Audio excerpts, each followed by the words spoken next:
बात ऐसे नेता जिन्होंने इंदिरा गांधी से पंगा लिया और बर्बाद हो गए। आखिर कैसे, आइए जानते हैं इस वीडियो में। नंबर 7 पर आते हैं बंगाल के बेताज बादशाह कहे जाने वाले अतुल्य घोष जी।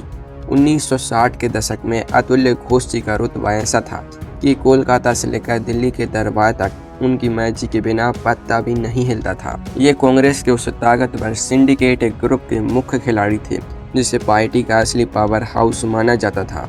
सिंडिकेट के बाकी बुजुर्ग नेताओं की तरह अतुल्य घोष जी को भी लगता था कि इंदिरा गांधी जी तो राजनीति में बिल्कुल नहीं है, उन्हें जैसे चाहेंगे वैसे उंगलियों पर नचाएंगे। लेकिन उन्हें यह अंदाजा बिल्कुल नहीं था कि जिसे वो मिट्टी का खिलौना समझ रहे थे वो असल में 24 कैरेट का लोहा निकलेगी। पंगा शुरू हुआ 1969 में, जब इंदिरा गांधी जी ने पुराने नेताओं की लाइन को दरकिनार करके बैंकों का राष्ट्रीयकरण कर दिया और समाजवादी नीतियों का ऐलान कर दिया। अतुल्य घोष जी इस फैसले के खिलाफ खड़े हो गए और उन्होंने सिंडिकेट के साथ मिलकर इंदिरा गांधी जी को घेरने का पूरा चक्रव्यूह रच डाला। 1969 के राष्ट्रपति चुनाव में उन्होंने इंदिरा गांधी जी के खिलाफ नीलम संजीव रेड्डी जी को उतार दिया और सोचा कि अब तो घेराबंदी पूरी हो चुकी है। लेकिन यहाँ से खेल में आता है एक शानदार ट्विस्ट जिसका अतुल्य घोष जी ने सपने में भी अंदाजा नहीं लगाया था। इंदिरा गांधी जी ने अंतरात्मा की आवाज़ पर वोट की ऐसी गुगली फेंकी कि सिंडिकेट के कैंडिडेट हार गए और बीबी गिरी जी जीत गए। इसके तुरंत बाद जब 1969 में कांग्रेस 2 हिस्सों में बटी तो अतुल्य घोष जी कांग्रेस ओ यानी पुराने नेताओं के खेमे में बैठे रह गए। उन्हें लगा था कि बंगाल का कार्यकर्ता तो उनके इशारे पर नाचता है, लेकिन 1971 के लोकसभा चुनाव आते आते जनता ने बता दिया कि असली कांग्रेस कौन सी है। बंगाल में उनका मजबूत किला रेत के महल की तरह ढह गया और वो खुद चुनावी राजनीति से ऐसे गायब हुए जैसे गधे के सिर से सींग। जिस नेता के आगे बड़े बड़े मंत्री हाथ जोड़कर खड़े होते थे उसका आखिरी दौर ऐसी गुमनामी में गुजरा कि आज की पीढ़ी को उनका नाम तक याद नहीं है। नंबर 6 पर आते हैं मुंबई के सबसे दबंग नेता एस.के. पाटिल जी। सदाशिव कान्होजी पाटिल जी को उनके दौर में the uncrowned king of Bombay कहा जाता था। मुंबई कांग्रेस का चप्पा चप्पा उनकी जेब में था और बड़े बड़े सेठ साहूकार उनके एक फ़ोन कॉल पर पार्टी फंड की थैलियां खोल दिया करते थे। एस.के. पाटिल जी को अपने पैसे और दबदबे पर इतना ज़्यादा घमंड था कि वो खुलेआम कहते थे कि दिल्ली की सरकार बॉम्बे के पैसे से चलती है। 1967 में जब इंदिरा गांधी जी प्रधानमंत्री बनी तो पाटिल जी को लगता था कि छोकरी हमारे सहारे के बिना 2 दिन भी सरकार नहीं चला सकती। लेकिन उनकी ये गलतफहमी बहुत जल्दी दूर होने वाली थी। पंगा तब शुरू हुआ जब इंदिरा गांधी जी ने 14 बड़े प्राइवेट बैंकों को सरकारी बनाने और पुराने राजा महाराजाओं के पिबरी पर्स यानी उनकी सरकारी पेंशन बंद करने का तीर चला दिया। पाटिल जी थे ठेठ पूंजीवादी विचारों के पक्के पैरोकार। उन्होंने इस फैसले का खुलकर विरोध किया और सिंडिकेट की मीटिंग में इंदिरा जी को चुनौती दे डाली। लेकिन जरा सोचे, जिस नेता को लगता था कि मुंबई की जनता उसकी जेब में है, उसका अंजाम क्या हुआ होगा। 1969 के पार्टी विभाजन में पाटिल जी ने इंदिरा गांधी जी को आंखें दिखाते हुए कांग्रेस ओ का रास्ता चुना। उन्हें लगा था कि सारे कॉरपोरेट घराने और कार्यकर्ता उनके पीछे खड़ी रहेंगे। मगर 1971 के चुनाव में इंदिरा गांधी जी ने गरीबी हटाओ का ऐसा नारा दिया कि पाटिल जी का सारा गणित धरा का धरा रह गया। मुंबई की जनता ने उनके सारे उम्मीदवारों को हराकर सड़क पर ला खड़ा किया। जिस नेता के दरबार में कभी टिकट मांगने वालों की लाइन लगती थी वो खुद अपने ही शहर में राजनीतिक रूप से बेघर हो गए और आखिरी वक्त तक दोबारा कभी सत्ता में नहीं लौट पाए। नंबर 5 पर आते हैं कर्नाटक के सबसे चर्चित और ताकतवर मुख्यमंत्री डी. देवराज उर्स जी। देवराज उर्स जी की कहानी बाकी नेताओं से थोड़ी अलग और ज़्यादा दिलचस्प है क्योंकि वो पहले इंदिरा गांधी जी के सबसे बड़े वफादार थे। 1977 में जब इमरजेंसी के बाद पूरे नॉर्थ इंडिया से कांग्रेस का सुपड़ा साफ हो गया था तब देवराज उर्स जी ने ही साउथ में इंदिरा जी की लाज बचाई थी। यहाँ तक कि 1978 में जब इंदिरा गांधी जी को संसद पहुँचने के लिए सुरक्षित सीट चाहिए थी तो उर्स जी ने ही उन्हें कर्नाटक की चिकमंगलूर सीट से चुनाव लड़वाया और जितवाया था। इस जीत ने इंदिरा गांधी जी को डूबते का तिनका का सहारा दिया। लेकिन कुदरत का नियम है कि जब नेता को लगता है कि राजा मेरी वजह से बना है तो दिमाग में गुरूर आ ही जाता है। देवराज उर्स जी को लगने लगा कि साउथ इंडिया में इंदिरा उनके बिना जीरो है। पंगा तब हुआ जब 1979 में संजय गांधी जी का दखल बढ़ा और देवराज उर्स जी ने उनके आदेश मानने से साफ इनकार कर दिया। उन्होंने इंदिरा गांधी जी को आईना दिखाने की कोशिश की और सोचा कि मैं कर्नाटक में अपना अलग साम्राज्य खड़ा कर लूँगा। उन्होंने कांग्रेस से बगावत करके कांग्रेस उर्स नाम की अलग पार्टी बना ली और खुलेआम ऐलान किया कि कर्नाटक में इंदिरा नहीं सिर्फ उर्स चलेगा। अब यहाँ से कहानी में असली ट्विस्ट देखिए। इंदिरा गांधी जी ने उनके इस अहंकार को तोड़ने में 1 मिनट की भी देरी नहीं की। 1980 के लोकसभा चुनाव में इंदिरा गांधी जी ने कर्नाटक में ऐसी तूफानी रैलियां की कि उर्स जी की पार्टी के बड़े बड़े दिग्गज अपनी जमानत तक नहीं बचा पाए। कर्नाटक की जनता ने साफ कर दिया कि वोट उर्स जी के चेहरे पर नहीं बल्कि इंदिरा के नाम पर मिलता था। इस शर्मनाक हार के बाद देवराज उर्स जी का सारा घमंड टूट गया। उन्हें मुख्यमंत्री की कुर्सी छोड़नी पड़ी और वो राजनीति के आखिरी पन्नों में ऐसे दबे कि उनका बचा कुचा राजनीतिक वजूद उनके साथ ही खत्म हो गया। नंबर 4 पर आते हैं ऑल इंडिया कांग्रेस कमेटी के पूर्व अध्यक्ष एस निजलिंगप्पा जी। तिरुवनहल्ली निजलिंगप्पा जी कर्नाटक के दिग्गज नेता थे और 1968-69 में पूरी कांग्रेस पार्टी के राष्ट्रीय अध्यक्ष थे। सिंडिकेट के पुराने बुजुर्ग नेताओं में उनका रुतबा सबसे ऊंचा माना जाता था। उनका मानना था कि पार्टी संगठन प्रधानमंत्री से बड़ा होता है और इंदिरा जी को उनके हर आदेश पर झुकना चाहिए। लेकिन इंदिरा गांधी जी उन नेताओं में से नहीं थी जो किसी के रिमोट कंट्रोल से चले। असली पंगा 1969 के फरीदाबाद कांग्रेस सेशन में हुआ जब निजलिंगप्पा जी ने खुले मंच से इंदिरा गांधी जी की सरकार की आर्थिक नीतियों और समाजवादी रास्ते की ऐसी आलोचना की मानो वो विपक्ष के नेता हो।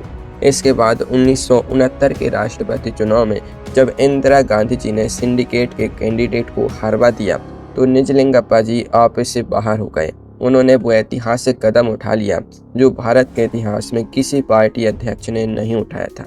1969 में निजलिंगप्पा जी ने अनुशासनहीनता का आरोप लगाते हुए देश की बैठी बैठाई प्रधानमंत्री इंदिरा गांधी जी को ही कांग्रेस पार्टी से बाहर निकालने का फरमान जारी कर दिया।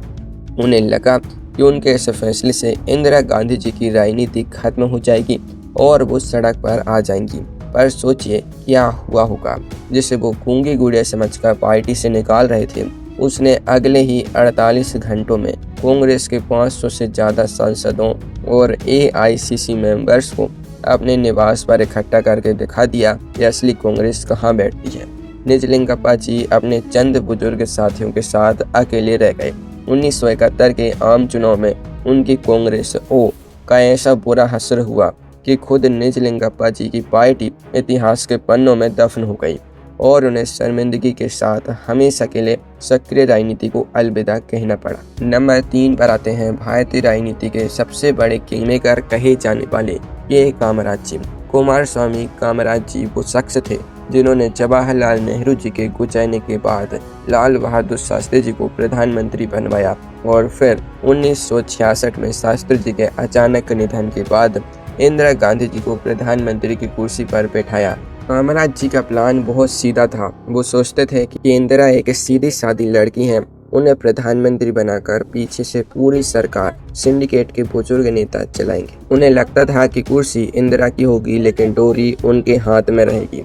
लेकिन कामराज जी की यही कैलकुलेशन उनके राजनीतिक जीवन की सबसे बड़ी भूल साबित हुई। इंदिरा गांधी जी ने कुर्सी पर बैठते ही अपने तेवर दिखाने शुरू कर दिए और सिंडिकेट के नेताओं की सलाह को रद्दी की टोकरी में डालना शुरू कर दिया।